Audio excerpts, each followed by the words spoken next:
বলছি ঘটনাটা 24 ঘন্টা কেটে গেছে, 24 ঘন্টা কেটে গেছে, এখনো পর্যন্ত পুলিশ কি বলছে?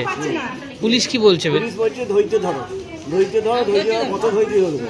এটা মেয়ে 24 ঘন্টা না খাওয়া না দেওয়া, তার কী পরিস্থিতি, ধৈর্য ধরতে বলছে। একটা মানুষের মানসিকতা, মানবিকতা, মনুষ্যত্ব কি বলে ধৈর্য ধরতে।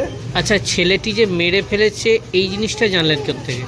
কারণ ওর প্রতিবেশী বলছে ও ভাড়া থাকতে, সেই বাড়ির লোক বলছে হম্বতম্ব হয়ে ছুটে এসে বলছে যে আমি একজন মার্ডার করে ফেলেছি, আমি ভুল করে ফেলেছি, মা ভুল করে ফেলেছি বলে ওই কাদা ফাদা করে জামা কাপড় ছেড়ে স্নান করে একটা টুতুর হয়ে তাড়াতাড়ি করে বেরিয়ে গেছে। ধরেছে পুলিশ? হ্যাঁ ধরেছে। বলছি পুলিশ ধরেছে? না ধরতে পারেনি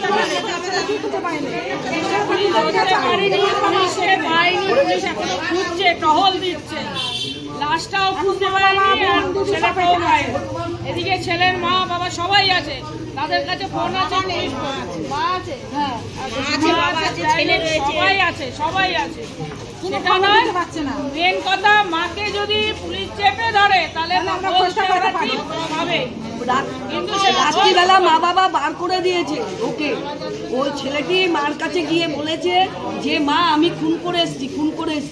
একটা যখন মদের নেশা কেটেছে তখন বলেছে ওই 20 টাকার পাউচ আজকাল বিক্রি হয়, 20 টাকা 40 টাকার বেগুনি আমরা কিনে খাই, 40 টাকার 20 টাকার মদ বিক্রি হয়। তার জন্য আজকে সমাজের এই অবস্থা, সমাজের অবক্ষয়।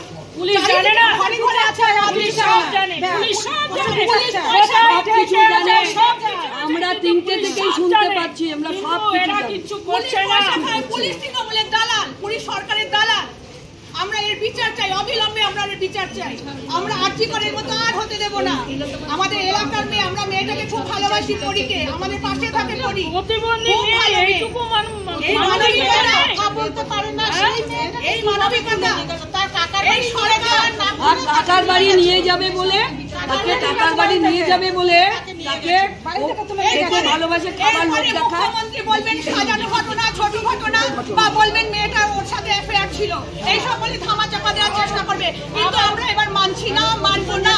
আমরা শেষ দেখে ছাড়বো। আজকে যত রাত্রি হয়, আমরা যতদিন হয় আমরা এখানে অবস্থান করবো। বাড়ির মহিলা ছেলের মা বাবা কতদিন আটকে রাখবে, এটা আমরা দেখবো, ছাড়বো না। একটা প্রতিবন্ধী বাচ্চা মেয়ে আমরা ছাড়বো না, প্রতিবার জোরে চাই। ও একটা ওজন বিচার, প্রতিবার চাই।